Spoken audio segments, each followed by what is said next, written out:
verdade, né, nós temos um desafio aí que não deveria ser um desafio, mas sabia que é um desafio para a igreja moderna, irmãos?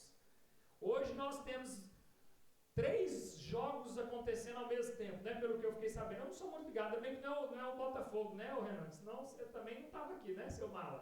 Tá, aí é crente bom, é assim, ó. Vai lá. Eu já vi que o Odiel tá aqui, mas tá sofrendo, né? Ele foi no banheiro umas 4 vezes já. Não sei se é vontade de ir no banheiro, se é para atualizar o placar. Mas, pelas informações que eu fiquei sabendo, hoje nós temos então Goiás e Vila Nova. Que, meu Deus, Goiás e Vila Nova, irmão, é tipo assim, é Davi e Golias, né, do Goiás aqui. E aí nós temos Corinthians e quem que tá jogando também? Corinthians e Palmeiras, Flamengo e Fluminense? Irmãos, então assim, eu acho, pastor Geraldo, nós vamos ter que voltar naquele tempo que o futebol era pecado, né, porque senão os irmãos realmente... Irmão, então deixa eu falar uma coisa para vocês, eu sei que vocês vão ficar aí curiosos para olhar o placar, né, para ver como que tá esse negócio aí. Mas eu queria de fato, irmãos, assim, a gente brinca aqui, mas é algo muito sério, né? Não existe concorrência para o Senhor, não tem nem que ter uma concorrência ou uma comparação ou nada disso. Mas eu sei que o espírito aí, né, do futebol, aí, para quem gosta, não é algo... Engraçado que eu até estava falando com a minha esposa sobre isso, nunca foi algo assim que eu, pelo menos, né? Talvez foi porque como os meus pais se separaram, eu era muito novo, então eu não tive a influência com o futebol dessa maneira, né? Então eu não acompanho, eu fiquei sabendo que tinha Vila e Goiás aí, então eu já sei que o negócio é grande, né? Mas aí eu vi que tem um monte de jogo aí, mas eu queria pedir encarecidamente, irmãos, vamos, né, meditar aqui na palavra de Deus, vamos receber aquilo que o Senhor tem para nós, pode ficar tranquilo aí que o futebol tá lá, que vença o melhor, né? Que vença o mais capacitado, e aí deixa para lá um pouquinho o futebol e vamos concentrar aqui naquilo que o Senhor tem para nós. Hoje a gente encerra então essa série de mensagens, foram 3 mensagens, uma série curta que na verdade ia ser um sermão, mas devido à complexidade do assunto, fica muito difícil de nós encerrarmos em um único sermão, porque ia ficar ainda algumas dúvidas, e eu acredito que ainda vai ficar talvez algumas dúvidas em relação a esse tema, porque é um tema muito profundo para ser tratado talvez em 3 encontros, e ainda nesse meio caminho tem irmãos que falham um encontro, falha outro encontro, então fica um pouco perdido aí no fio da meada. Mas, irmãos, nós como pastores, nós como doutrinadores aqui dessa casa, a gente precisa seguir, né, o ensino, a gente precisa seguir a sequência de palavras. Eu sei que às vezes séries de palavras, elas são muito ricas em conteúdo, mas ao mesmo tempo elas ficam muito complexas para quem perde um ou outro final de semana, principalmente séries mais delicadas como essas que tem temas, né, e profundidade bíblica. Então eu encorajo os irmãos que talvez perderam alguma dessas palavras, que vá até o YouTube, depois ali assista, para você tentar entender um pouco mais. Nós sempre gostamos de tempos em tempos repetir algumas séries, né? Então tem algumas séries que nós sempre vamos repetir, irmãos. Por quê? Porque é necessário. Lembra que a gente falou sobre o meditar na palavra de Deus? Que nós temos que meditar na palavra de Deus. Então, uma maneira de nós meditarmos, aprendermos, ruminarmos a palavra de Deus é através da repetição também de algumas séries muito pontuais, tipo Gálatas. Nós já fizemos a série de Gálatas aqui 2 vezes. Por quê? Porque é uma série extremamente profunda para a igreja do Senhor. Para que a igreja do Senhor, então, entenda como é ser igreja, como é ser um cristão. Então, a gente repete. Então, de tempos em tempos, algumas séries pontuais, provavelmente nós iremos repetir. Mas, além das séries, irmãos, nós já temos discutido em conselho, e eu quero trazer isso aqui de antemão para a igreja, que eu acredito que seja uma notícia muito boa.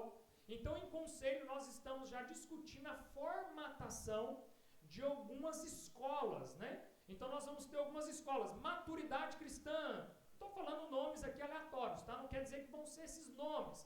Mas vamos lá, nós vamos ter lá a escola de maturidade cristã, escola de dons do Espírito, escola... Então, são várias escolas que nós vamos formatar para que elas sejam ministradas no formato de aula mesmo.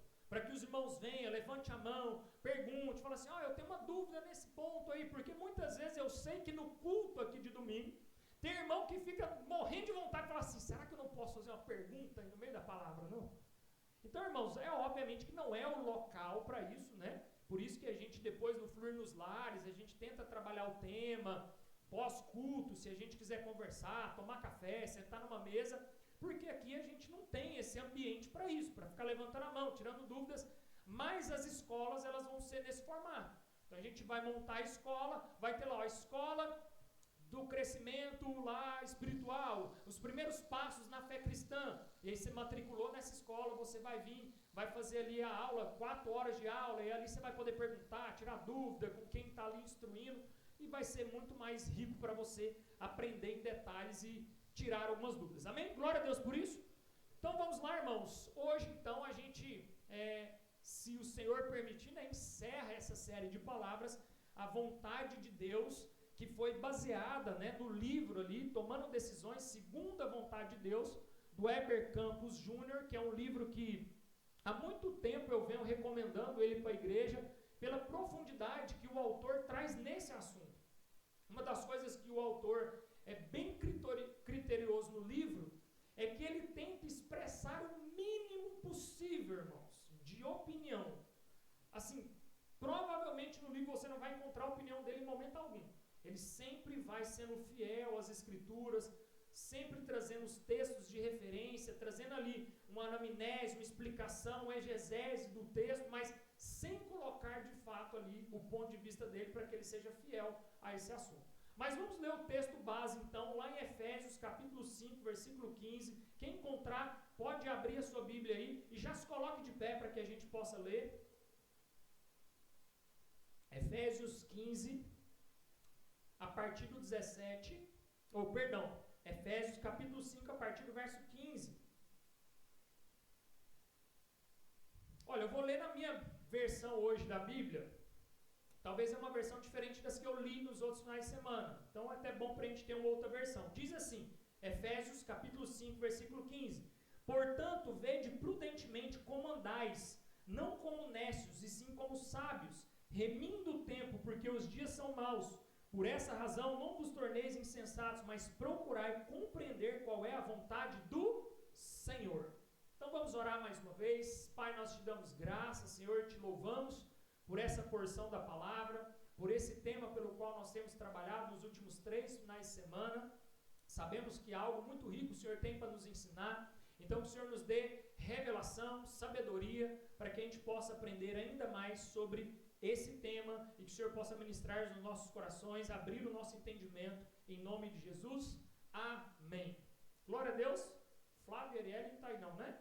Estão lá dando suporte. Tá bom. Desliga para mim esse aqui então, Jim. Pode se sentar. Toma aí o seu assento. Irmãos, olha só. Vai ter passador para mim ou vocês vão passando aí? Tá tranquilo? Então tá. Amém. Oi? Glória a Deus. Esses irmãos estão cada vez melhorando, irmãos. Então solta o primeiro para mim aí, só para a gente trazer um plano de fundo aí. Pode soltar o primeiro slide aí, que a gente só vai trazer então um plano de fundo do que de fato foi falado bem rapidamente para você se situar. Então nós temos alguns termos encontrados nas escrituras sobre a vontade de Deus, né? Não, aí você vai lá para frente, é porque eu esqueci de falar para vocês. Perdão, pode passando lá para o final. Volta. Pode voltar. Volta mais um. Tá, pode passar. Não tá o slide que eu mandei aí hoje não. Mas tudo bem, eu vou seguindo aqui, fica tranquilo, vai dar pra gente usar ele aí. Pode voltar esse aí, que vai dar certo. Passa mais um e vamos ver, vocês vão achar ele aí. Não é esse? Mais um.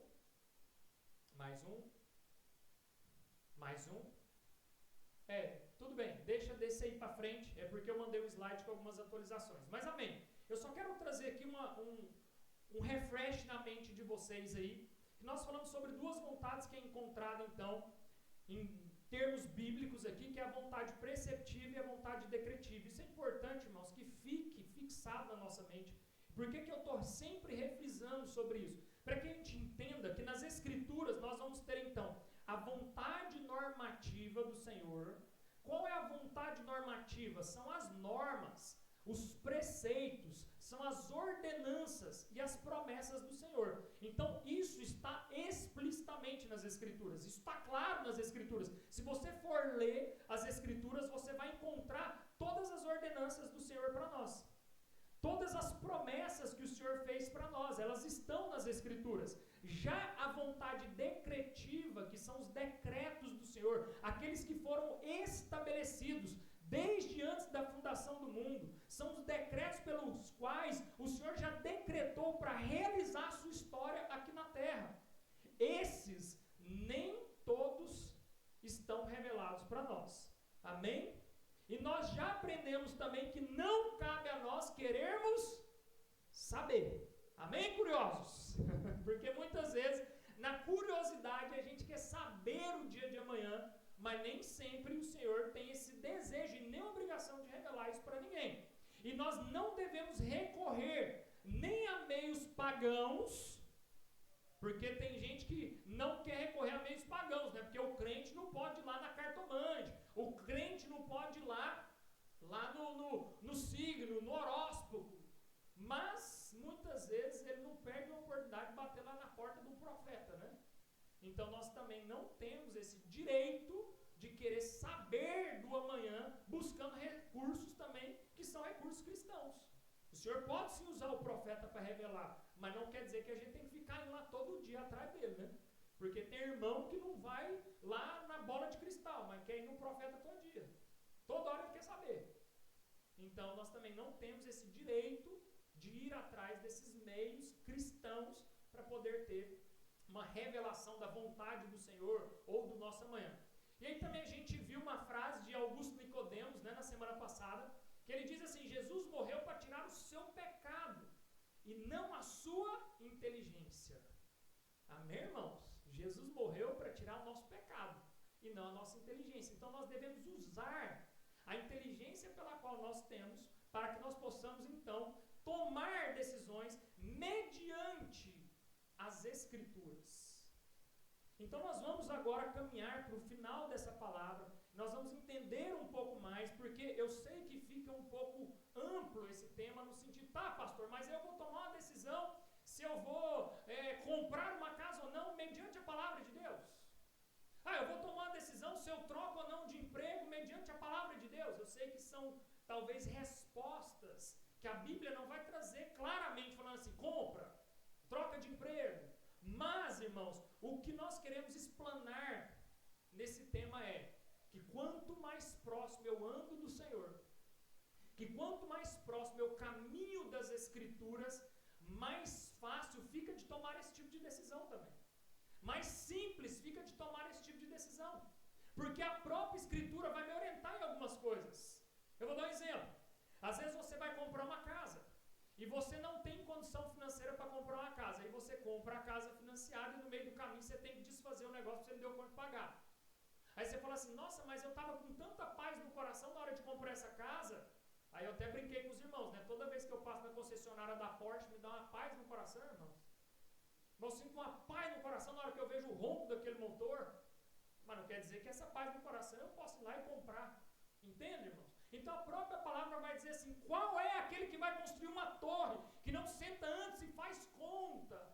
Então Provérbios, irmãos, vai te dar um monte de sabedoria para várias decisões da vida comum, do dia a dia. Aí às vezes você entra de fiador para alguém, ou você empresta dinheiro para alguém, até para algum irmão, aí você fala assim, lá, você vê, agora o irmão nem olha a minha cara mais, está me devendo e não olha a minha cara. Mas a própria palavra já orientava algumas coisas, irmãos. Então, a própria Bíblia, em decisões comuns da vida comum, ela também vai nos auxiliar. Eu quero trazer aqui para os irmãos, passa para mim aí e acha aconselhamento. Volta um aí para eu ver, Rodrigo. Aí, esse aí. Então, eu vou trazer bastante aqui tela para vocês, irmãos. Por quê? Porque é necessário nesse tema aqui que a gente seja bem fidedigno às Escrituras, porque, como eu falei, eu não quero que os irmãos saiam daqui com um viés daquilo que eu acho ou daquilo que eu penso, mas daquilo que de fato as Escrituras nos orientam sobre esse assunto. Então nós falamos no domingo passado, né, sobre uma reflexão. E agora nós vamos falar sobre um aconselhamento. Sabedoria não é alcançada só por nossa própria investigação bíblica. Então o que o autor aqui quer dizer é que muitas vezes nós vamos alcançar a sabedoria como, irmãos? Não é só nós, por nossos meios, lendo as Escrituras, mas muitas vezes a sabedoria vai chegar até nós por orientação vinda de quem? De irmãos mais experimentados, de irmãos mais maduros. Irmãos, uma coisa muito importante é caminhar em conselho. Muitos homens de Deus, irmãos, aqui na terra e na Bíblia também, que eram homens de Deus, mas por não caminhar em conselho, muitas vezes tomaram decisões erradas, que levaram à ruína, ou que levaram a grandes consequências. Então a gente já viu quantos homens de Deus, muitas vezes, às vezes a pessoa está ali bem, mas ele não senta numa mesa de conselho para ouvir irmãos mais experimentados, irmãos mais maduros, e aí ele vai e comete erros que poderiam ter sido evitados, se simplesmente ele tivesse sentado numa roda de conselho, com irmãos mais maduros. E ele vai falar, o livro de Provérbios nos ensina que sábio é aquele que sabe ouvir, que valoriza a correção, admoestação. Porque muitas vezes quando você senta também numa mesa de conselho, você tem que estar preparado para ouvir correção e admoestação.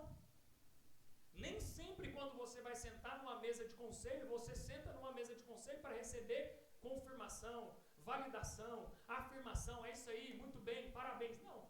Se você está buscando conselho com pessoas que você considera sábias, à luz das Escrituras, você tem que estar preparado, inclusive, para ser freado, irmãos. Para a pessoa virar para você e falar assim, não, irmãos, vem cá, peraí, vamos ver aqui? Não é bem assim que as Escrituras diz. Amém? Então a gente tem que estar preparado para isso.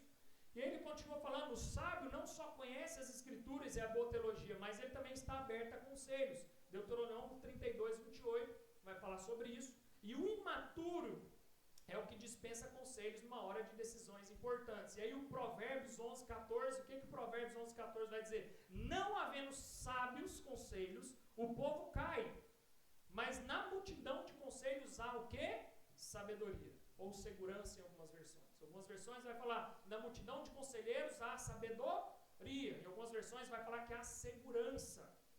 Agora minha pergunta para você é, qual foi a última vez que você pediu conselhos antes de tomar uma decisão importante na sua vida? Entende, irmãos? Porque às vezes a gente pede conselho para quem mexe com investimento, né? Aí você vai chegar ali no Pedro, no Mateus, vai falar assim, eu estou querendo investir meu dinheiro. Como é que eu faço? Você vai chegar lá no Lucas, eu quero comprar uma casa, arruma um consórcio bom para mim lá. Então você pede conselho. Agora, qual foi a última vez que você tomou uma decisão sozinho que você deveria ter pedido conselho? Uma decisão assim, ó, pastor ou irmão mais experimentado, eu estou querendo mudar de cidade, de país, eu estou querendo arrumar essa namorada aqui, o que você me diz? O que você me aconselha? O seu casamento é uma referência para mim. Quantos anos de casado? Quantos?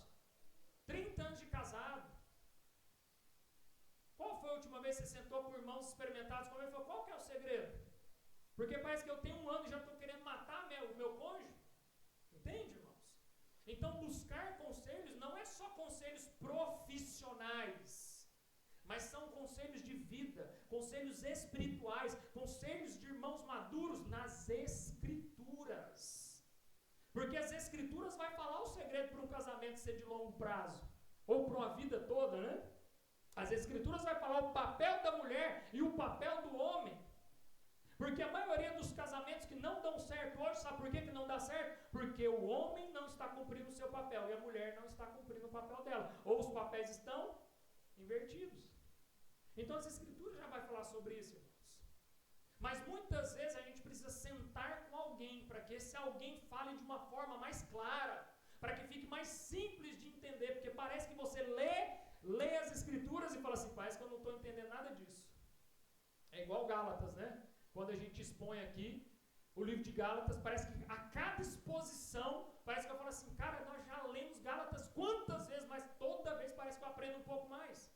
Então o conselho é isso, é uma pessoa experimentada. E aí Provérbios vai falar sobre vários conselhos, aqui tem várias referências. Se os irmãos, depois a gente compartilha isso lá para os irmãos na igreja, porque essas referências, irmãos, o livro de Provérbios, eu não sei quem foi que falou, eu acho que foi o César, não sei quem falou, a gente estava sentado no conselho e falou o seguinte, uma dinâmica de leitura da Bíblia, né, porque os irmãos costumam ler a Bíblia toda começando lá do Gênesis, Mas é importante que no meio desse caminho aí, todos os dias, você leia um Provérbios ou Salmos.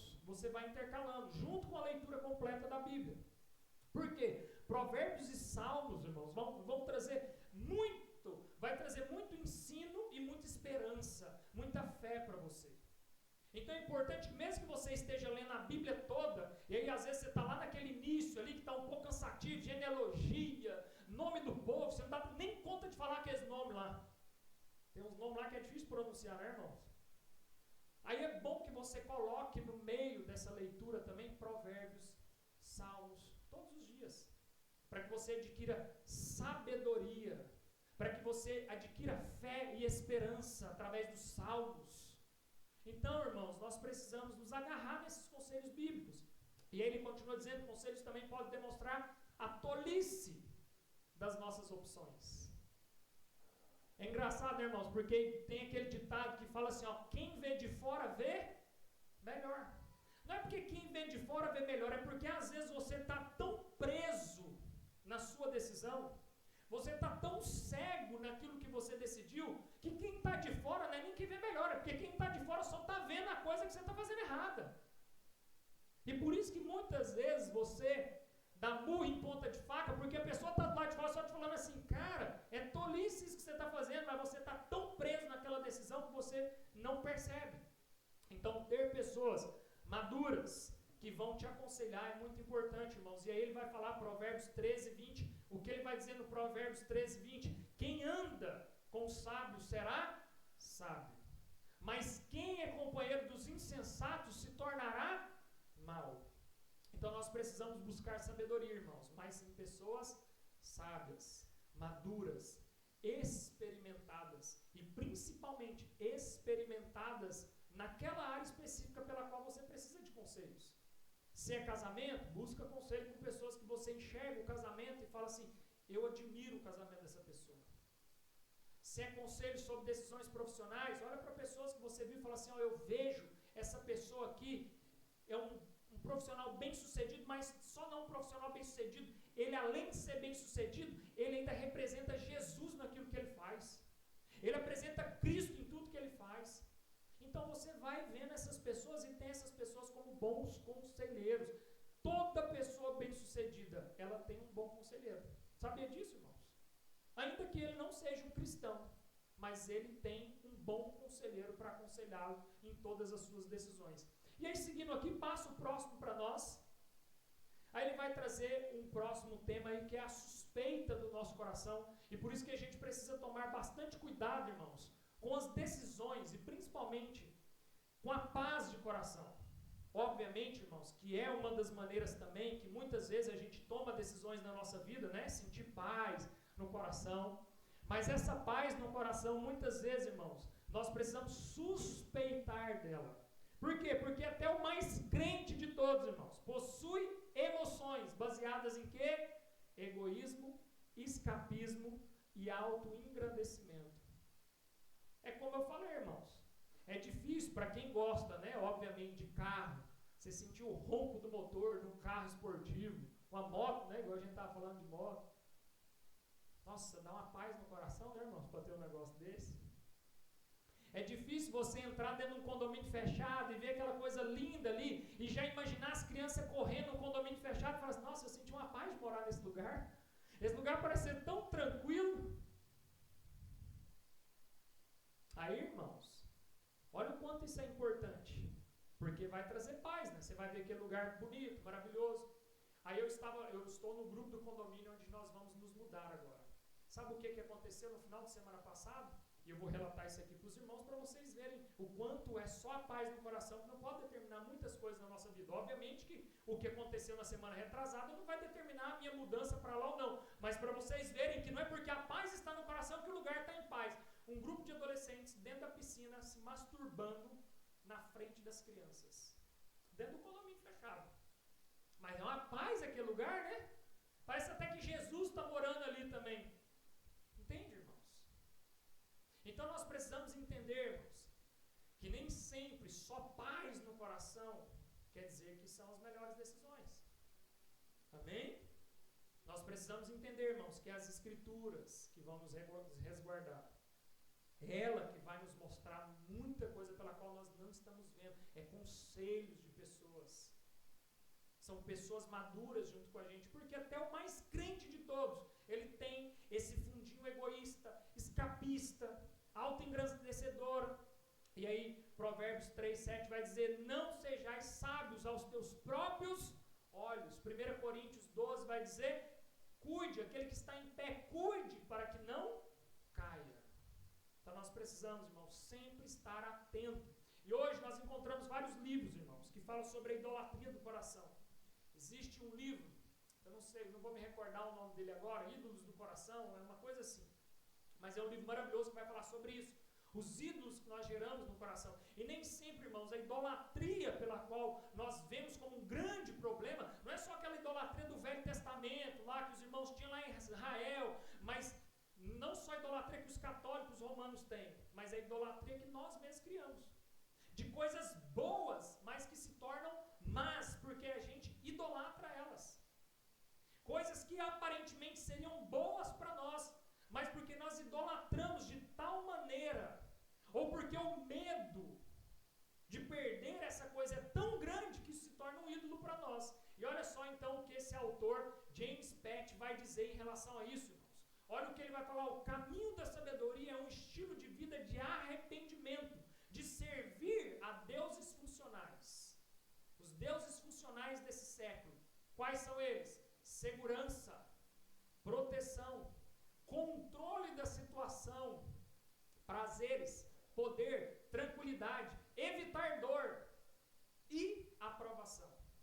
Deus irá sistematicamente expor quaisquer rivais como esses em nossos corações que nos afastam de amá-lo e adorá-lo. Devemos estar preparados para isso. Então, irmãos, nem sempre decidir, tomar decisões segundo a vontade de Deus, vai te livrar, irmãos, de ser uma pessoa aprovada, vai te livrar de não ser assaltado. Por quê? Porque tudo isso aqui, irmãos, quando a gente idolatra isso aqui, ou quando a gente busca demais isso aqui, ou tem medo demais de perder isso, isso acaba se tornando um ídolo no nosso coração. Amém, irmãos? Tem irmãos que não tem coragem nem de entrar dentro de uma favela para fazer um evangelismo, porque ele tem medo de ser morto lá dentro da favela ou ser assaltado. Então, quem vai entrar lá, irmãos? Não estou falando que você precisa ir, não. Mas entende que alguém vai entrar lá, irmão. Amém? Tem irmão, uma vez eu peguei, irmãos, meu sobrinho. Eu ainda não tinha filho, então o que eu tinha de ferramenta para levar era meu sobrinho. E meu sobrinho estava numa fase, acho que ele tinha uns 12 anos, 11, 12 anos. E aí eu levei ele, sabe aonde? Lá no lixão. Por quê? Porque ele estava estragando os brinquedos dele. Dava o brinquedo, ele quebrava, não dava valor. Está começando a querer ficar aqueles adolescentezinhos difícil, né? Pré-adolescente. Eu falei, vamos lá no lixão. Chegou lá no lixão, irmãos. Tem um lixão ali perto de ser pai. Bom de pegar essa moçada, viu, Rodrigo Ignati? Excelente. Você chega lá, irmãos, os meninos, tá tudo de cuequinha, sujo até a tampa, com os catarros correndo, brincando de bolinha de gude, na maior alegria do mundo. E tá lá brincando de bolinha de gude lá, e tá aí na maior alegria do mundo. Eu falei pra ele, tá vendo? Tem que dar valor nas pequenas coisas. E se você chegar lá com qualquer coisa para eles, irmãos, eles vão estar tão felizes, mas tão felizes, a expressão de felicidade deles constrange a gente. Então esse tipo de experiência nos mostra o quanto nós estamos criando ídolos no nosso coração, sem que a gente perceba. Porque nós confundimos ídolos visíveis com ídolos invisíveis. E a gente acha que idolatria muitas vezes é só lá o que muitos dos nossos irmãos católicos, romanos, estão fazendo lá. Vai lá em Trindade e fica lá. Até teve um irmão que virou meme, né, na internet, aí, que ele pegou o filho dele, não sei em qual paróquia que foi, Nossa Senhora Aparecida, aquelas que é mais famosa, né? Pegou o menino dele, saiu correndo lá na frente, colocou o menino lá em cima do colo da santa, não podia nem chegar lá. Aí o segurança tudo vinha em cima dele. Então assim, na nossa cabeça isso é idolatria. Mas muitas vezes, irmãos, nós no silêncio e de forma invisível, nós também estamos sendo idólatras. E criando ídolos no nosso coração. E tirando Deus da nossa confiança. E a nossa segurança não está mais no Senhor. A nossa confiança não está mais no Senhor. Mas nós não podemos perder a esperança. Passo próximo para mim, que é justamente sobre isso que ele também vai abordar. A nossa espera no Senhor. A nossa esperança está relacionada à nossa fé. E a nossa fé está relacionada a esperar no Senhor. É muito bíblico, irmãos, nós considerarmos isso. Esperar, a riqueza de esperarmos no Senhor. Tem vários salmos, por isso que eu falei para os irmãos, leia um salmo, leia um provérbios, leia salmos, leia provérbios, todos os dias, irmãos. Salmos, provérbios, intercala com a sua leitura, intercala com o seu estudo bíblico, salmos, provérbios. Por quê? Porque vai trazer sabedoria, vai trazer esperança, vai trazer fé no seu coração. Esses livros, eles vão trazer fé, vão produzir esperança e vai produzir sabedoria em você. Eclesiastes 3:1, que é um texto muito conhecido sobre isso. Tudo tem seu tempo determinado, há tempo para todo propósito debaixo do céu. Então tem um tempo para tudo. Deus, irmãos, Ele não está no nosso tempo. O tempo de Deus é um tempo diferente do nosso. Por isso que é importante a gente entender que o tempo do Senhor não é o nosso tempo. Que a hora dele não é a nossa hora. Por isso que esperar no Senhor, irmãos, é esperar com fé. Não é esperar com o relógio no braço, contando o tempo, não. Falando assim, mas está atrasado o Senhor, né? Deus nunca esteve atrasado, irmãos. Quem está atrasado é só você. Amém? Porque tem gente que acha que Deus está atrasado, né? Tem gente que acha que Deus não tem um despertador. Não, mas parece que Deus está atrasando nessa promessa, mas parece que Deus está atrasando para resolver isso aqui, irmãos. Deus nunca atrasou na história e nunca vai atrasar. Amém? Nunca, irmãos. Mas é tudo no tempo dele. Lamentações 3, 25, 26 vai dizer: o Senhor é bom para os que esperam nele. Então que nós possamos aprender a confiar nele, esperar nele. Aí ele vai dizer aqui, né, quando nós esperamos, né, aprendemos a confiar no guia. Quanto melhor o conhecimento, mais entendemos a sua direção. Só que a grande dificuldade que nós temos, irmãos, de confiar nesse guia, sabe qual é? É porque nós temos dificuldade de conhecê-lo. Porque nós não estamos nos empenhando a conhecê-lo verdadeiramente. E você confia em quem você não conhece, irmãos? Confirma? Você tem coragem de entrar dentro do Uber sem um aplicativo? Quando você chega lá no aeroporto, lá tem uns carinha com a plaquinha aqui, né? Pega o Uber aqui, o clandestino. Você pega aquele lá, irmão? Se você pegar, você pega, mas você pega com medo. Você pode até pegar ele, irmão, mas você pega tipo assim, deixa eu ligar aqui para alguém que então eu batendo papo, né? Porque você não conhece. Você não sabe quem é. Então você não sabe se de fato você pode conhecer ou não naquela pessoa. Sabe por quê, irmãos, que nós temos tanta dificuldade de confiar em Deus? Porque nós só conhecemos o Deus pelo qual você ouve falar. O Deus que a maioria de nós conhecemos é só o Deus que você ouve alguém pregar aqui na frente. Sabe por que você tem dificuldade de entregar toda a sua vida nas mãos do Senhor? Porque de fato você ainda não conhece o Senhor. Pastor, mas eu estou na igreja desde quando eu nasci. Daí, ué, seu pai conheceu, não quer dizer que você conheceu. Seu pai te contou sobre ele, mas você não sabe quem ele é. Meu avô e minha avó morreu quando eu tinha nem nascido ainda. Eu só sei deles porque meu pai contava sobre eles. Agora, eu nunca os conheci. Então, muita gente caminha na igreja do Senhor, onde o Senhor é o dono dela, mas nunca conheceu o chefe. Sabe aquele cara que trabalha numa multinacional tão grande que ele nunca conheceu o chefe? Ele nunca chegou a ver ele? Então, muita gente dentro da igreja, irmãos, está dessa mesma maneira. Dificuldade em confiar no Senhor. Ele é o nosso guia. Ele vai nos levar na direção correta, mas nós temos muita dificuldade porque nós só conhecemos de ouvir falar. E só de conhecer, de ouvir falar, não te traz segurança suficiente para você entregar a sua vida, a sua casa, a sua família, as suas finanças nas mãos dele. Sabe por que você tem dificuldade de entregar suas finanças na mão do Senhor? Porque você não confia que ele é o dono do ouro e da prata e ele pode te dar. Sabe, irmãos? Sabia por quê que quem já quebrou algumas vezes tem dificuldade de reerguer financeiramente de novo, irmãos? Porque ele aprendeu a confiar nele. Sabia, irmãos? Porque se você for ler a biografia dos homens mais ricos do mundo, a maioria deles vai falar assim, eu já quebrei umas 3, 4 vezes. E aí você sabe por que esses caras são bem-sucedidos hoje? Porque eles aprenderam a confiar no potencial que eles têm de gerar riqueza. Então eles quebraram e falaram assim, eu consegui reerguer, então eu confio que eu posso fazer de novo. Agora sabe o que é o problema do povo de Deus? É porque nós temos acesso a tudo, nós temos acesso ao Pai. O véu que separava foi rasgado, mas nós não confiamos nele. Não temos confiança nele. Sabe, irmãos? Por isso que a gente tem tanto medo de entregar o nosso tudo nas mãos dele. Nossa casa, nossos filhos. Infelizmente, tem muitos pais que idolatram os filhos, irmãos. E olha que eu sou pai de 2 meninas lindas, maravilhosas, que eu sou apaixonado. Mas muita gente idolatra os filhos. Coloca os filhos no lugar de Deus.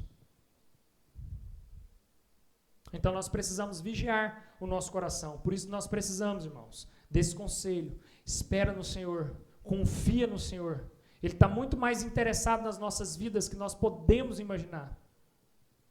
Ele está muito mais interessado, irmãos, na nossa vida. Ele está tão interessado na nossa vida que ele mandou o filho dele, o unigênito do Pai, para vir aqui morrer no meu e no seu lugar, para resolver um problema que era meu e seu. Do tanto que ele está interessado em mim e você. Do tanto que ele tem interesse em nós. Do tanto que ele tem interesse na criação. E a sua vontade vai ser operada. A vontade dele, irmãos, há de ser operada em nós. E há de ser revelada em nós. Mas nós precisamos esperar, irmãos. Porque o esperar faz parte da pedagogia, da aula do Senhor. A pedagogia do Senhor é te fazer esperar, porque isso faz parte da aula, do aperfeiçoamento. Deus não tem pressa de nada, porque Ele não está atrasado para nada. O Paulo Borges fala uma frase que trouxe uma paz no meu coração, irmãos. A gente aflita, eu e minha esposa, aquela aflição, aquela querendo fazer tudo, né? Porque a gente quer dominar o mundo, a gente quer fazer tanta coisa, a gente quer abraçar todo mundo, a gente quer abraçar tudo. Aí o Paulo Borges vira para nós naquela paz, né? Porque o Paulo Borges, eu acho que ele é um santo aqui na terra, acho que ele é um anjo já. Ele já transcendeu, porque é a paz que aquele homem carrega. Aí ele vira para nós e falou assim, ó, ô meu filho, você pode tudo. Tudo você pode no Senhor, mas você não precisa de nada. Você pode, mas não precisa. Você pode todas as coisas, mas não precisa. Então sai do campo da precisão, sai do campo da demanda, sai do campo da necessidade e desfruta da paz do Senhor. Desfruta do tempo do Senhor. É no tempo dele. Então para de querer responder demanda. Porque as demandas, todo mundo que responde demanda, acaba fazendo de qualquer jeito. Entende, irmãos? Então nós não precisamos de nada, mas nós podemos todas as coisas no Senhor. Você pode ser próspero, irmão. Muito próspero, mas você não precisa disso para ser uma pessoa feliz. Sabia disso? Porque você é feliz no Senhor, mas você pode prosperar. Você pode todas as coisas do Senhor. Você pode ter o Porsche lá que ronca o motor e te dá uma paz danada, irmão. Pode, mas você não precisa dele. Entende, irmãos? Nós não precisamos, mas nós podemos, porque nós podemos todas as coisas no Senhor. Basta estar com o coração no lugar certo. Amém, irmãos? Romanos 14, 23 vai dizer, mas aquele que tem dúvidas é condenado se comer, pois o que ele faz não provém de fé, e tudo que não provém de fé é pecado. Então, irmãos, quando houver dúvidas, não faça nada. Espera mais um pouco, espere em Deus. Estou com dúvida, pastor, de tomar essa decisão. Eu ainda estou com um pouco de... Não está tão claro isso aqui. Espera mais no Senhor, não faça com dúvida.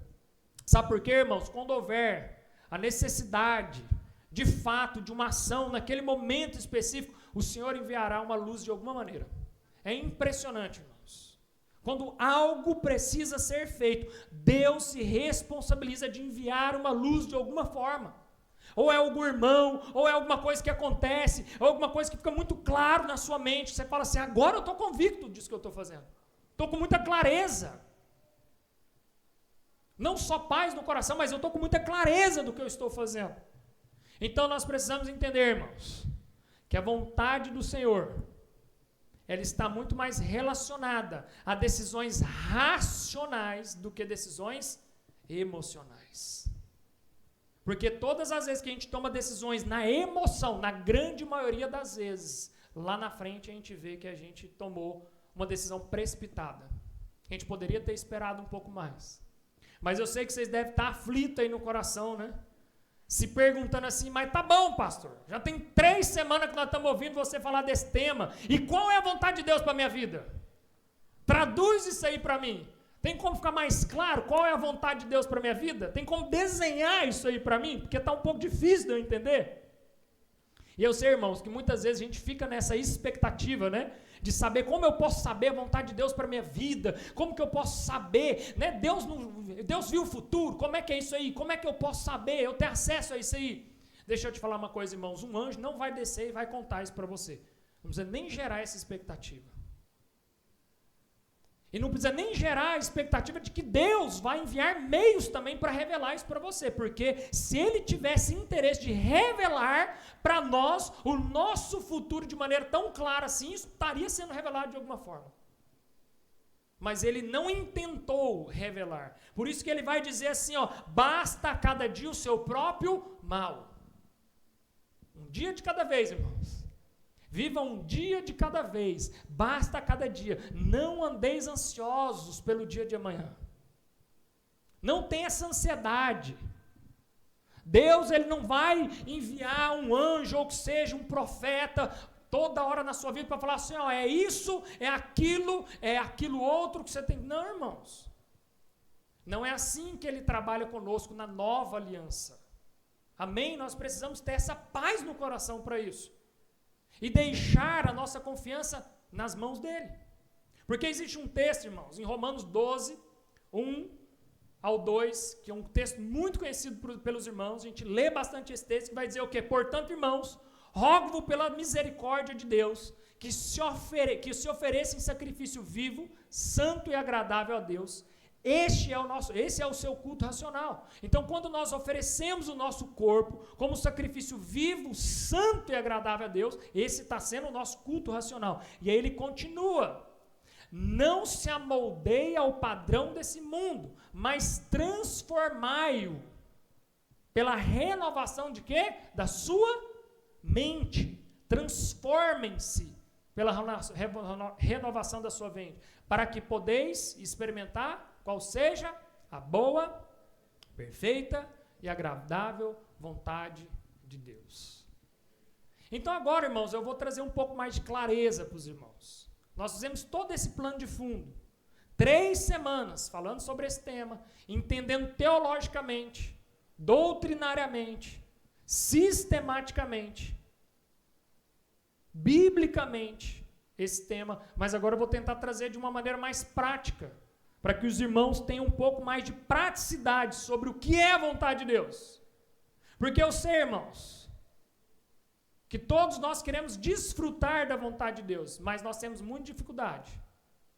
Eu quero desfrutar da boa, perfeita e agradável vontade de Deus, mas muitas vezes eu tenho dificuldade, porque a boa, perfeita e agradável vontade de Deus, irmãos, na minha mente, ou na mente daqueles que talvez vislumbra a boa, agradável, perfeita vontade de Deus, é aquela vida tipo assim, mas a boa, perfeita, agradável vontade de Deus deve ser uma vida plena, deve ser aquela vida assim, aonde eu desfruto do melhor dessa terra, deve ser uma vida onde eu domino sobre essa terra.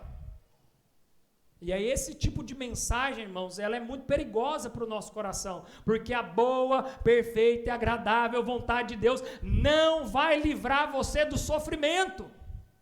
Amém, irmãos? Por isso que a gente tem dificuldade com temas como esse, porque a gente cria uma expectativa que a boa, perfeita e agradável vontade de Deus é aquela vontade de tipo assim, não, eu vou trabalhar 4 horas por semana e vou ser próspero, eu vou comer qualquer coisa e não vou ter problema de saúde.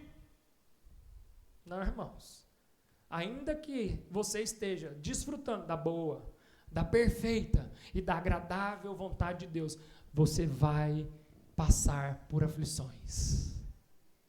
Só que a boa, perfeita e agradável vontade de Deus, quem está no centro dessa vontade, ainda que passe por aflições, ele tem o quê?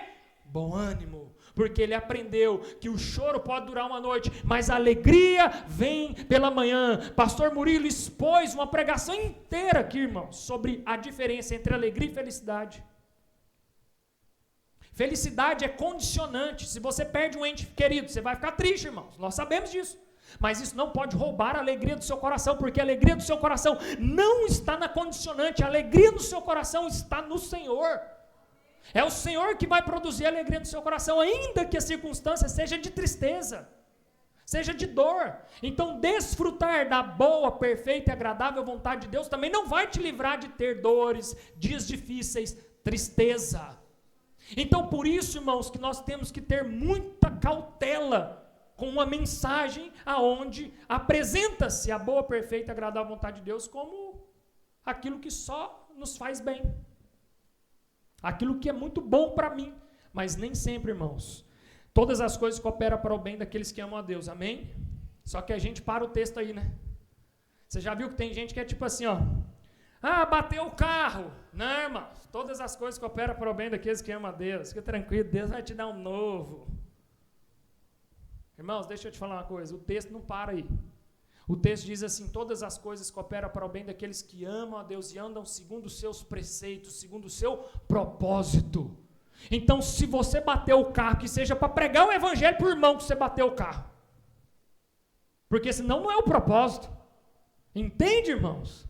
É isso que nós temos que estar apercebido. Todo encontro é para proporcionar um propósito. Todo encontro ele tem que proporcionar um propósito, irmão, senão não é do Senhor. Então, se você virar para alguém e falar assim, meu filho está lá na UTI, ora por mim, a gente virar e falar assim, não, todas as coisas cooperam para o bem daqueles que amam a Deus. O cara do outro lado vai falar, não é porque não é seu filho, né? Se fosse seu filho, talvez você não estaria falando isso para mim. Mas, se todas as coisas cooperam para o bem daqueles que amam a Deus e andam segundo o seu propósito, ainda que o meu filho esteja na UTI, é para cumprir um propósito. Aí amém. Aí eu recebo, irmão. Porque se ele está lá, um propósito tem que se cumprir. Então nós precisamos, irmãos, caminhar dessa maneira. E como eu vou desfrutar, então, da vontade de Deus para a minha vida? O texto de Romanos 12, 1 e 2 vai falar sobre isso. E ele vai te dar aqui, irmãos, uma pista muito valiosa para isso. Então ele vai falar no texto, no versículo 1, que nós precisamos ofertar o nosso corpo como um sacrifício vivo, santo e eficaz, amém? E no versículo 2 ele vai falar sobre a transformação da mente. Então a pista que ele nos dá é, para que eu possa desfrutar da vontade de Deus, eu preciso ter um corpo consagrado e uma mente transformada. Eu preciso consagrar o meu corpo porque ele é santo, ele é um sacrifício. Eu preciso viver com um corpo santificado. Eu preciso ofertar esse sacrifício que é santo, que ele é eficaz. Como que eu vou ofertar um corpo ou um estilo de vida que não é santo para o Senhor? E ainda assim querendo desfrutar da boa, perfeita e agradável vontade. Eu preciso transformar então a maneira, irmãos, que eu vou acessar, que eu vou desfrutar dessa vontade de Deus. A pista que ele vai nos dar. Paulo aqui está nos dando essa pista. Tem uma vida de consagração. Consagre o seu corpo, santifique a sua vida. Porque o seu estilo de vida é uma oferta santa, agradável aos olhos do Senhor. Mas tem uma mente renovada, uma mente transformada, uma mente que não aceita esse mundo. Uma mente que ela é indigna com o falso evangelho. Assim, irmãos, nós vamos começar a desfrutar da boa, perfeita e agradável vontade de Deus. Só assim eu vou começar a acessar a boa, perfeita e agradável vontade de Deus, irmãos. A palavra de Deus, irmãos, ela não muda. Ela não errou. Ela nunca foi errada e nunca vai errar. A mesma palavra que foi eficaz para o tempo pelo qual ela foi escrita, ela é eficaz para os dias de hoje. Nós só precisamos entender o contexto dentro do texto. E tomar bastante cuidado com textos fora do contexto que se tornam pretextos para o erro. Por isso, ser conhecedor das Escrituras, irmãos, vai nos livrar de decisões erradas. Porque, irmãos, se você pegar a Bíblia fora do contexto, a Bíblia vai te dar base até para você matar o irmão. Mas vai falar assim, não, eu matei em nome do Senhor. Mas eu matei porque a Bíblia, igual o pastor lá que adulterou, né? Eu não lembro, virou mesmo, tá vendo? Adulterou com a irmã. Mas a Bíblia mandou adulterar com a irmã. Mas eu acho que foi um erro de interpretação dele, né? O português dele estava um pouco desatualizado. Mas, irmãos, texto fora do contexto se torna pretexto, irmãos, para tanta coisa, para tanta teologia anátema, para tanto fermento que está levedando, irmãos, o povo de Deus. Então, cumprir a vontade de Deus, irmãos, estar no centro da vontade de Deus, nós precisamos consagrar-nos, um corpo consagrado ao Senhor, uma vida de santidade, buscar a santidade e ter uma mente, irmãos, que não aceita o que esse mundo está tentando nos impor como um padrão de mundo. Porque esse mundo, ele não encaixa com a cultura do céu, irmãos. E quando nós oramos o Pai Nosso, nós oramos, seja feito aqui na terra, como é feito aonde? Irmão, como que você vai desfrutar da cultura do céu na terra, com a mente aqui da terra? A única maneira de você dar conta de desfrutar da cultura no céu aqui na terra é quando a sua mente é transformada, a sua mente é renovada. E para a sua mente ser renovada e viver como um crente consagrado, no corpo consagrado, irmãos, você vai ter que se esforçar muito e se debruçar nas Escrituras, porque a mente de Cristo é uma mente que fala assim, se baterem na sua face, vira a outra face. A mente de Cristo não é olho por olho, dente por dente. Porque tem uns irmãos que queriam ainda estar nessa lei, né, irmãos? Até eu de vez em quando queria estar nessa lei, irmãos. De vez em quando, se eu tivesse nessa lei, irmãos. O Theo Hayashi soltou um vídeo lá que foi engraçado demais. Ele estava pregando a conferência, ele soltou esse vídeo lá. Ele lá estava atrasado, tinha que ir na mudança de faixa do filho dele do jiu-jitsu, e aí ele saiu atrasado, pegou a marginal lá em São Paulo, e ele, como ele já conhece, ele contando, tá, irmãos? Não é, ele contando desse jeito, na conferência lá. E ele falando, irmãos, e eu saí atrasado, porque eu já conhecia onde eram os pardais, todos em São Paulo, e eu acelerava, e aí ia para um lado e para o outro, fugia do pardal, só que aí teve uma hora que tinha um carro parado na minha frente, não saía do lugar, e eu joguei para ultrapassar ele, no que eu joguei para ultrapassar, o motoqueiro veio, irmãos. E aí o motoqueiro veio e eu quase acertei o motoqueiro. Só que aí o motoqueiro, irmãos, virou para me xingar, e aí, irmãos, subiu aquele espírito, né? Olho por olho, dente por dente, eu abaixei o vidro. E o cara já veio arrancando o capacete, eu abaixei o vidro e não sei o quê. E aí eu já vim falando com ele, ele veio falando alto comigo. Aí de repente o irmão olhou e falou assim, foi um prazer te conhecer, pastor Theo. E aí naquele momento, irmãos, eu abaixei, eu subi o vidro, murchei assim no banco e falei assim, aí o Espírito Santo começou a falar no meu coração. Uma vida consagrada. Não importa a circunstância. Uma vida de consagração. Imagina, ele quase saiu nas vias de fato com o motoqueiro, e o cara vira e fala assim, pastor Theo.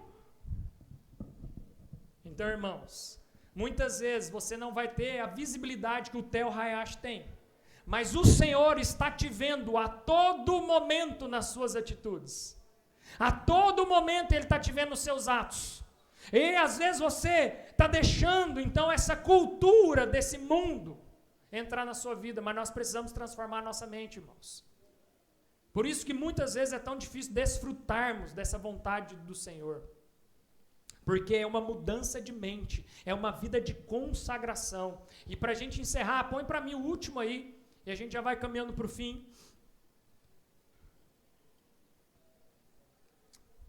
Enquanto os meninos vão colocando, eu quero fazer uma pergunta para vocês, irmãos.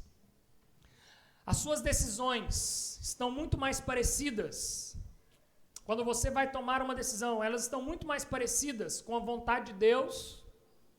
Presta atenção nessa pergunta, que você vai precisar pensar internamente aí. As suas decisões, elas estão muito mais parecidas com a vontade do Senhor quando você olha para a Bíblia, ou elas estão muito mais parecidas com tudo aquilo que o mundo está fazendo. Quando você toma decisões em todas as áreas da sua vida, irmãos, em todas, elas se parecem muito mais com o homem bíblico que você lê aqui. Elas se parecem muito mais com os personagens, os heróis da fé, os grandes avivalistas. Ou elas se parecem muito mais com o que a galera toda está fazendo. Isso já é uma boa linha de pensamento, irmãos, para saber se você está caminhando segundo a vontade de Deus ou segundo a vontade desse mundo caído. Existe um termo, né, que chama efeito manada. O crente, irmãos, ele não anda pelo efeito manada. O crente, ele anda na contramão do mundo. O crente, irmãos, ele está indo na contramão desse mundo caído. Mas muitas vezes nós estamos nos parecendo muito mais com o efeito manada do que andando na contramão do mundo. E aí, o nosso irmão aqui, né, Sinclair Ferguson, francês isso aí, né? Esse nome aí deve ser francês. Olha o que ele vai dizer. Eu pus essa citação no domingo passado e eu quero caminhar para o fim, trazendo ela novamente. Ele vai dizer que direção, irmãos, saber a vontade de Deus para as nossas vidas, é algo que a gente quer demais, saber essa decisão, né? Saber essa direção do Senhor. Mas ela está muito mais como uma questão de pensar do que uma questão só de sentir. Por isso que a gente tem que tomar muito cuidado, irmãos, em tomar decisões baseadas no sentir, na emoção, no sensitivo. Sabia que uma das grandes estratégias do Satanás, irmãos, é trabalhar a sensibilidade no ser humano. Porque através da sensibilidade, irmãos, é muito mais fácil você se render. É muito mais fácil você se entregar. Quem aqui já assistiu um bom filme e chorou no final? Sabe, quando o cara pega e vinga a família dele que foi morta, aí o cara vai lá e vinga toda a família dele, e você vibra junto e fala glória a Deus, aleluia. Matou aquele miserável. Aquele miserável era eu e você, irmãos, que crucificamos santo. Aquele miserável foi eu e você que pegou um inocente, um não pecador, um justo, e eu e você pegamos ele, fomos lá e penduramos no madeiro, crucificamos ele, e aí o Deus lá de cima, que tem a ira, que poderia jogar contra eu e você, e que no final, talvez os anjos celebrariam, né? Porque não é isso que a gente gostaria de ver? Sangue sendo pago com sangue. Mas sabe o que ele faz lá de cima?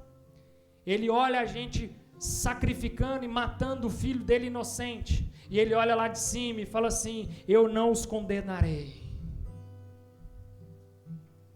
eu não lançarei sobre eles a ira que há em mim, mas toda essa ira eu irei lançar sobre o meu próprio filho, para que ela não recaia sobre eles. E aí, irmãos, o Satanás, trabalhando as suas emoções de uma maneira muito errada, está te fazendo chorar e se emocionar muitas vezes por uma boa fala, uma boa canção, e você está esquecendo da verdadeira essência da adoração, irmãos. Irmão, qual foi a última vez que você simplesmente entrou para dentro do seu quarto, abriu as escrituras e ela foi suficiente para as lágrimas escorrerem dos seus olhos, sem nenhuma música, sem ninguém falando nada, somente as escrituras abertas foi o suficiente para derramar lágrimas dos seus olhos? Qual foi a última vez que você dentro da sua casa, só você, sozinho dentro da sua casa, de repente um vento entra sobre a janela, e aquele vento traz um arrepio sobre você, e você começa a chorar na presença do Senhor, sem nem mesmo ligar um louvor? Entende, irmãos? É sobre isso. Direção está muito mais relacionada a pensar racionalmente. Quando Paulo está falando em Romanos 12, capítulo 1, que nós possamos ofertar o nosso corpo, o culto racional não é um culto emocional, mas é o culto da razão, onde em razão, em consciência, eu estou aqui ofertando o meu corpo como sacrifício vivo, santo e eficaz, irmãos. Irmãos, eu não tenho nada contra o futebol e aos amantes de futebol, mas eu preciso dizer para vocês, irmãos, ofertar o seu corpo como sacrifício vivo, santo e eficaz, é você virar e falar assim: tudo que eu queria hoje era estar lá vibrando no estádio, aquela emoção, porque aquilo é maravilhoso, aquilo vai encher o meu ego, vai ser bom para mim, eu vou vibrar, e é muito bom, irmãos, eu gosto disso também, mas o culto racional é eu tomar uma decisão racional, de não mais eu viver, mas Cristo viver em mim, e eu já não faço mais as minhas vontades, mas eu faço agora a vontade do Pai, e eu escolho não mais fazer o que eu quero, mas fazer aquilo que é a vontade do meu Pai, porque o próprio Cristo no Getsêmani falou assim: Pai, passa de mim esse cálice, se for possível, mas contudo, faça a tua vontade. Até quando, irmãos, nós vamos continuar fazendo a nossa vontade e orando, pedindo para Deus: Deus, me mostra qual é a sua vontade. Mas se nós estamos nós mesmos resistindo, irmãos, a desfrutar da boa, perfeita e agradável vontade de Deus.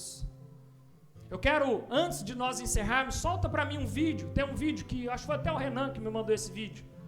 Põe ele para nós, eu quero mostrar esse vídeo para vocês, irmãos. Porque esse vídeo me tocou muito quando eu estava formatando essa mensagem.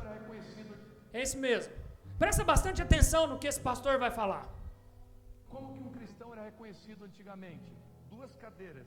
O marceneiro cristão fez uma e o marceneiro não cristão fez outra. Hoje, pode pôr mais um realzinho de volume. Um peixinho escrito Deus é fiel.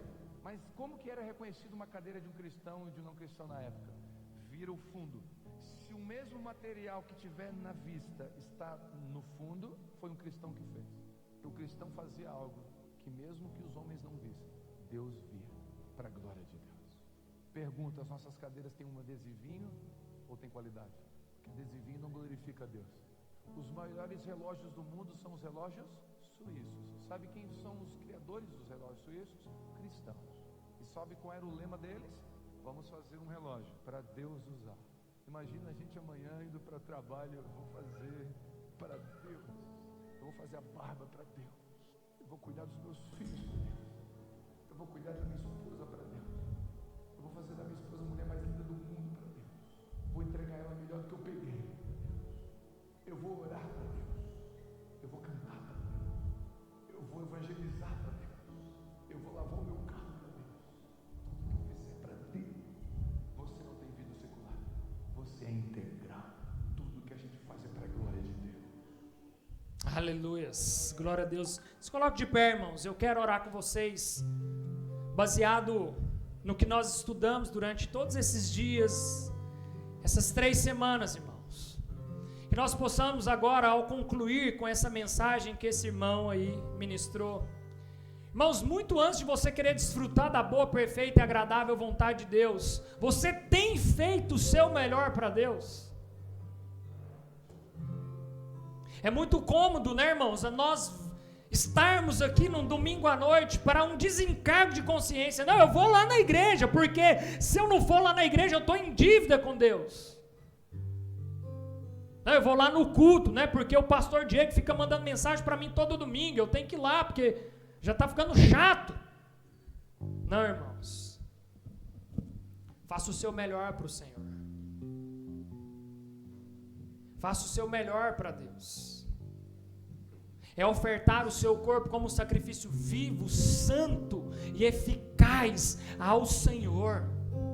É um culto racional, é a racionalidade de falar assim: eu vou fazer o melhor para Deus no meu trabalho, eu vou ser o melhor marido que essa mulher poderia ter, eu vou ser o melhor pai que essas crianças poderiam ter, eu vou ser o melhor profissional que o mercado poderia ver. Sabe por quê? Porque eu quero glorificar ao Senhor em tudo pelo qual eu fizer.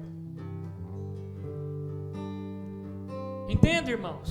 É dessa maneira que você vai desfrutar da boa, perfeita e agradável vontade de Deus. É dessa maneira que você vai estar no centro da vontade do Senhor.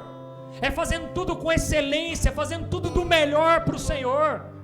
É quando os jovens se levantar para fazer um acampamento e você falar assim: eu vou mudar a minha agenda, porque eu vou estar lá com esses meninos, ainda que eu não seja jovem, mas eu vou estar lá para limpar o chão, eu vou estar lá para lavar o banheiro, eu vou estar lá para fazer cozinha, eu vou estar lá para lavar as panelas, eu vou estar lá porque eu quero glorificar o Senhor em todas as coisas. Entende, irmãos? Isso é ser igreja. Isso é desfrutar daquilo que o Senhor deixou para nós. Isso faz parte, irmãos, do nosso DNA. Isso faz parte daquilo que somos. Que nós não venhamos ser, irmãos, uma igreja domingueira, que se reúne aos domingos somente porque nós precisamos, de alguma maneira, ter uma semana abençoada, e que se eu não estiver lá no domingo, a minha semana não vai ser abençoada. Irmãos, você já foi abençoado desde Abraão. Você já foi abençoado muito antes da sua existência. Mas entenda que o culto racional é você poder estar descansando, mas você escolhe Deus. O culto racional é você poder estar fazendo qualquer outra coisa, mas você escolhe Deus. O culto racional, irmãos, é você poder fazer qualquer coisa no Senhor, mas você escolhe estar com Ele. Esse é o culto racional, irmãos. Vamos orar, feche seus olhos. Os irmãos da ceia, já pegue ali os utensílios. E agora nós também iremos, irmãos, trazer à memória aquele inocente, um homem judeu, irmãos, um homem que pisou aqui na terra, que não pecou, um justo, um santo, o sangue derramado ali naquele madeiro, para que nós pudéssemos ser perdoados dos nossos pecados, das nossas ofensas, as nossas transgressões. Então nós iremos também agora, enquanto os irmãos cantam uma canção, sair dos nossos lugares e vir aqui pegar esse pão, esse suco de uva, o pão representando o corpo, o pão que foi feito do trigo esmagado para que ele se tornasse um pão, o suco que foi pisado ali, aquela uva, porque pelas suas pisaduras nós fomos sarados. Então enquanto nós cantamos essa canção, você que tem a consciência que Cristo morreu por você, que Ele ressuscitou e que Ele está sentado à direita de Deus Pai, o Todo-Poderoso, saia do seu lugar, vem aqui, tome aí o pão, o cálice e volte e medite no Senhor.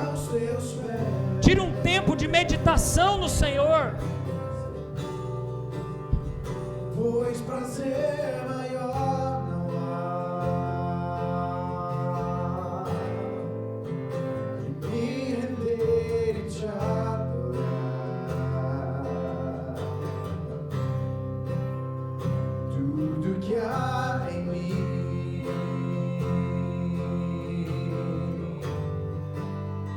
quero te ofertar.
pés,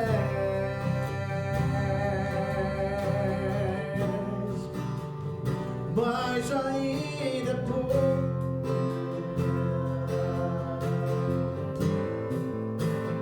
Me render e te adorar. Tudo que há em mim,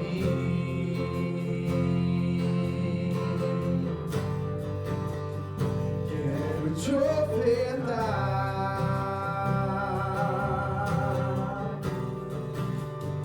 mas ainda é pouco, eu sei. Se comparado ao que ganhei, não sou apenas servo, teu amigo me tornei.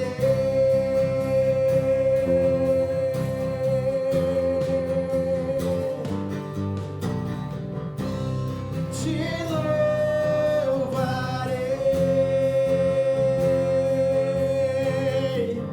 não importam as circunstâncias, te adorarei,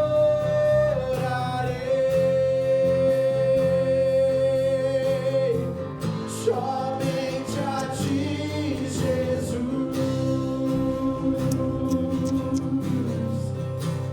Te louvarei,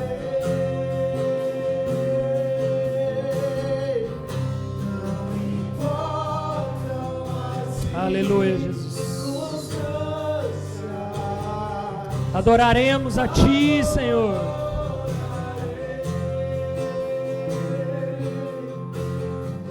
Somente a ti, Jesus.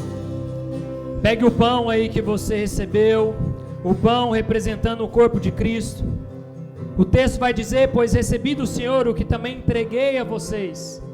E o Senhor Jesus, na noite em que foi traído, tomou o pão e, tendo dado graças, o partiu e disse: esse é o meu corpo que é dado em favor de vocês. Façam isso em memória de mim. Então você que está aí com o pão, pode agora comer do pão.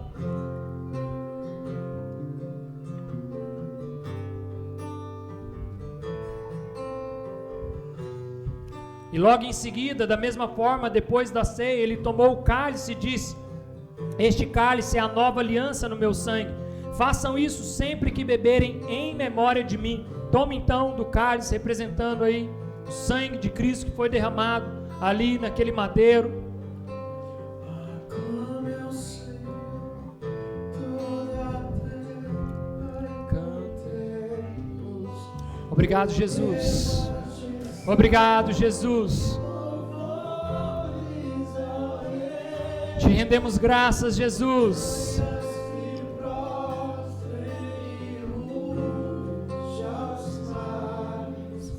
Ao som de teu nome, alegre te louvo por teus grandes feitos, firmado estarei, sempre te amarei. Incomparáveis são tuas promessas, incomparáveis são tuas promessas, incomparáveis são tuas promessas pra mim. Obrigado, Jesus. Graças te damos, ó Deus. Oh, Pai. Outro igual não há. Declare isso, igreja, que não há outro. Todos os dias quero louvar as maravilhas de teu amor. Consolo,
Aleluias.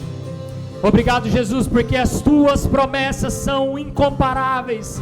É inegociável, Deus, as tuas promessas, aquilo que o Senhor, ó Pai, decretou, aquilo que o Senhor, ó Deus, nos ordenou. Obrigado, ó Pai, porque o Senhor é aquele que nos governa, o Senhor é aquele que nos conduz, e que nós possamos entregar, ó Pai, o controle das nossas vidas em tuas mãos, para que nós possamos de fato desfrutar da boa, da perfeita, da agradável vontade do Senhor, sabendo, ó Pai, que mesmo em meio à boa, perfeita e agradável vontade do Senhor, teremos sim aflições, dias difíceis, dias tristes, ó Pai, mas a alegria do Senhor é a nossa força, a alegria do Senhor é aquilo que nos refrigera. O Senhor, ó Pai, é o nosso escudo, a nossa fortaleza, ó Pai. Ó Deus, o Senhor é aquele, ó Deus, que nos protege, o Senhor é aquele que nos guarda, o Senhor é aquele que nos traz a esperança, e que a nossa esperança e a nossa expectativa esteja depositada no Senhor, ó Pai.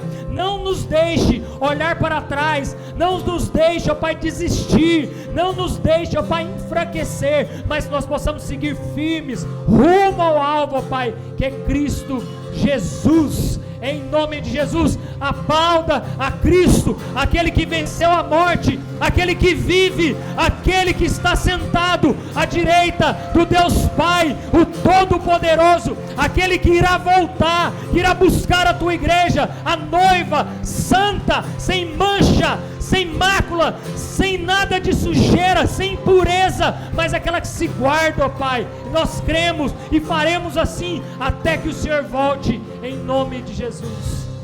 Amém.